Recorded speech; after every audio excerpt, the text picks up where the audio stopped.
Dream come true. Dream come true for me. I've been big fan since I was like 8 or 9 years old. And Where'd you grow up? I grew up in everywhere. I grew up in New Jersey. I was born in New Jersey. I lived there for most of my childhood in South Jersey.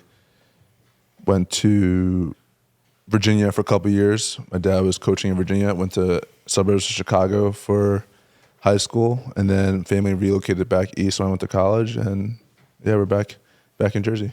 That's cool. So were you watching everywhere you went? You just kind of stayed with WWE? Yeah. Once I got to high school though, high school basketball started, like, you know, it takes over your whole life. But did you play the video games? yeah, I did. Me too. I did play video games. It's funny, for a certain generation, like I feel like the video games are the in. For sure. Yeah. Right? Like you sort of hang out with some kids. Next thing you know, you're playing WWE video games, and then you start watching the show, and then you're hooked, right? That's kind of the end point now. Yeah, that's literally how it started. You play the game. I watched the SummerSlam one time, and then all of a sudden I was hooked. Yeah. I was hooked after that. It's like you're playing the game. I forget what the terminology is, but like the meter starts to grow. Like the moment you get to hit the finisher, you press the button. It's like the greatest feeling. Like, So, I got a question. How does it feel? I wouldn't say single-handedly because it was two of you. But speaking as one of the kids that got in trouble, how does it feel? Knowing the fact that you got probably that I ruined a generation. Hundreds of thousands kid detention, suspended, phone calls home. Yeah, because I was one of the kids. I got in trouble. Yeah, all the time. Sorry about that. We were just talking about this yesterday. I was at we're moving to Netflix on January 6th with Monday Night Raw. So we were at like this lunch and learn, they call it, for Netflix yesterday in Los Angeles, all this media there and all this stuff, and probably like 6 different people from media, like high-level media people, came to me and were like, man, I wanted to come over here and say suck it to you so bad and like do the crotch chop, and like I'm probably too old to be doing that now, but just so you know, like I got my first detention was because I did it in school, and it was like 6 different people, and I thought, like, Sean and I laugh about it all the time, like, yeah, we ruined a generation of kids that were just constantly in trouble for doing what we were doing. It's funny that you do stuff at the time when the Attitude Era hit, when the DX stuff took off, when that thing hit. Like, you look back at it now and it's crazy and it's so special and all the stuff, but at the time it was just like what you were doing, right. And we were just doing it. We were doing our thing, and everybody would come up to us. It's sort of in that time, like everybody was saying, like, did you see the game last night? So-and-so scored a touchdown, did the crotch chop. Mm-hmm. Did you see this, the other day, somebody had a 3-pointer, did the crotch chop, whatever. Like, it was happening so much and it was so crazy. It was hard to digest how impactful it was. Looking at it now, it's insane. But at the time, it just seemed like, well, it's cool, it's catching on. Like, we just went to the next show, And that was with no social media, really, at the time, right? Very little. Nothing. Yeah. Like now it would be. Yeah. It felt like at the time, looking back at it now, it felt like at the time, like the Austin shirts. I mean, the DX shirts, and he's got the original one on over there, but like the DX shirts you saw a lot. Austin shirts were everywhere. Like, everybody had the Stone Cold Steve Austin stuff, but it felt like the mannerisms were us. Like Austin was the focal point of that, but we were like right behind it with the crotch chop thing was just, it was everywhere. Like, Eddie Murphy did it in a movie. Like, I mean, it was a crazy how much it took off, but it was a moment in time. And again, like that stuff you say, there was no internet then. It was just water cooler. It was kids talking at school. It was kids talking in college, and it just became the thing, I remember one episode, I don't know if I remember, but I remember seeing it when apparently the network was like coming down on you guys and saying, you guys need to relax, you guys need to chill, and they gave you like a letter. Yeah.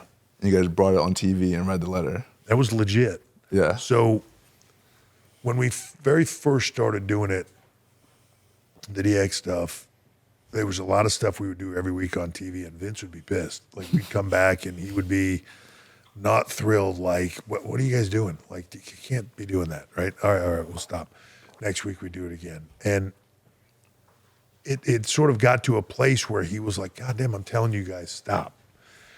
But at the same point in time, like he's, very savvy of like, let's get a big reaction. So it was kind of like, stop it. Like it wasn't really like the full blown Doing his job by telling you to stop. Yeah, I don't want to get in trouble here, but like the no means no version of right. And the crowd reaction was getting bigger and bigger. He was getting more pressure from the networks and all that stuff. And then finally they sent us this letter, like USA sent us this letter, and it was very specific, like DX not allowed. They're no longer, this has gone far enough, like no longer allowed to say these words. They could say these words from, 8 to 9, then from 9 to 10, they can say these words, but they can't say these words, and they can't mention their genitalia, and they can't point to their genitalia, and they can't this and that.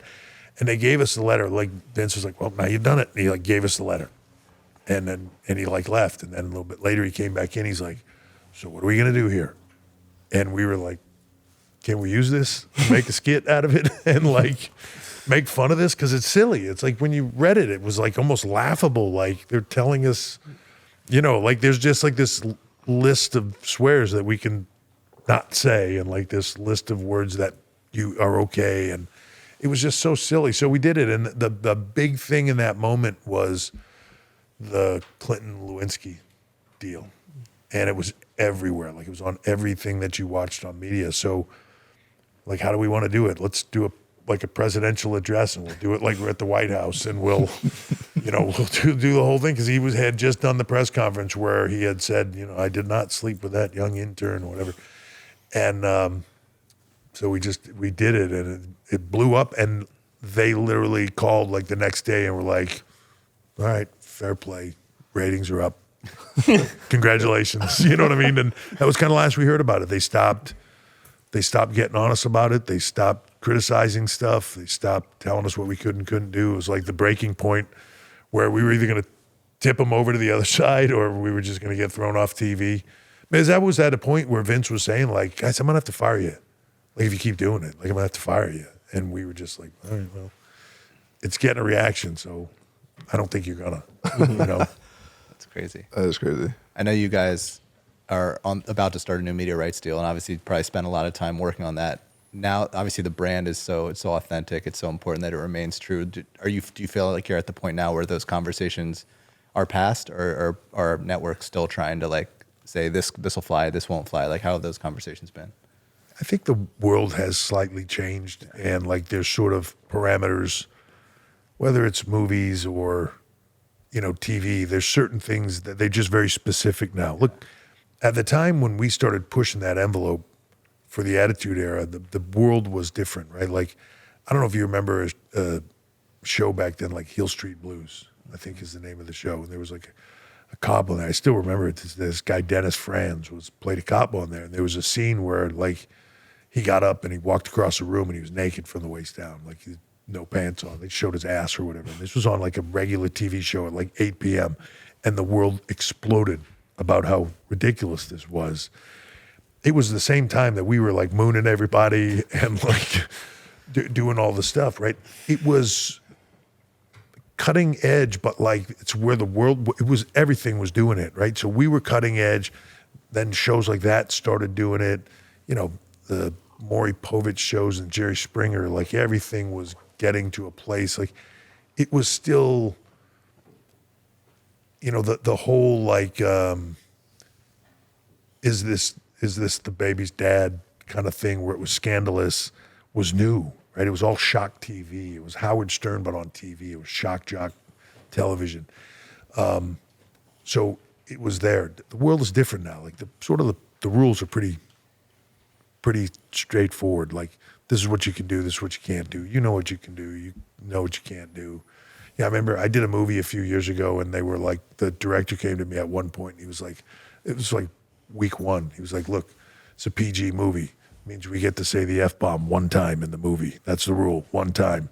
So let's all think about it and figure out where the best place to put that in, where the best comic reaction is. We'll drop that F-bomb in there once, but we only get one, right? Like, and I was thinking like, it's just ridiculous that that's the level of rule. You get one, only one, and then you go with it. So I think we're past it in the sense of the brand is hot enough that we don't need to do that stuff anymore. at that time we needed it. We were in a war with Ted Turner. Business had not been great, and this was sort of the upswing. And we needed to do those things to get attention on us and all that. Now the product is, there's enough people that, like, WWE is mainstream. It's not,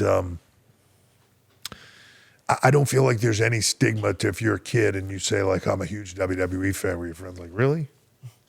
Where I think 30 years ago that was maybe the case. If you grew up before the first WrestleMania, if you grew up before that and you were a big wrestling fan, you were like a closet wrestling fan. Now, I don't see that at all. It's, and to be honest, people like you, when you see the biggest sports stars in the world or biggest celebrities in the world are coming to our events, are a part of it, that are saying, like, I love this shit when I was a kid and I'm so into it now. And, people still doing the crotch chop, or people, doing John Cena's stuff, or I'll see a football game, somebody score a touchdown and do Roman's roar. Like, it's still right in the front of that sort of sports. In a way, I think because we can be we can do the things that, if you're a regular sport athlete, like an NFL player, NBA player, like, it's kind of looked down on if you guys do too much of that stuff, right? Like, that's the stuff in our business that gets you over, and that's the stuff that makes you a big star. So I think sometimes it's sports stars sort of living vicariously through the things that they wish they had the freedom to do, that we can do, and be larger than life, because at the end of the day, that's all our business is, a bunch of what we try to make is larger than life characters, and then put them in cool situations and let them fight it out on TV, right? But it's the characters and the personalities that drive it. With the Bet365 early payout offer, you're a winner if your team goes up by 17 points with an instant payout on straight bets and parlay selections marked as winners. Download the app and see why it's never ordinary at Bet365. Gambling problem? Call or text 1-800-GAMBLER. Arizona, Colorado, Indiana, Kentucky, Louisiana, North Carolina, New Jersey, Ohio, Pennsylvania, and Virginia. Or 1-800-BETS-OFF in Iowa. 21 and over only, 18 and over in Kentucky. Must be present in Arizona, Colorado, Iowa, Indiana, Kentucky, and select parishes in Louisiana, North Carolina, New Jersey, Ohio, Pennsylvania, and Virginia. Terms and conditions apply.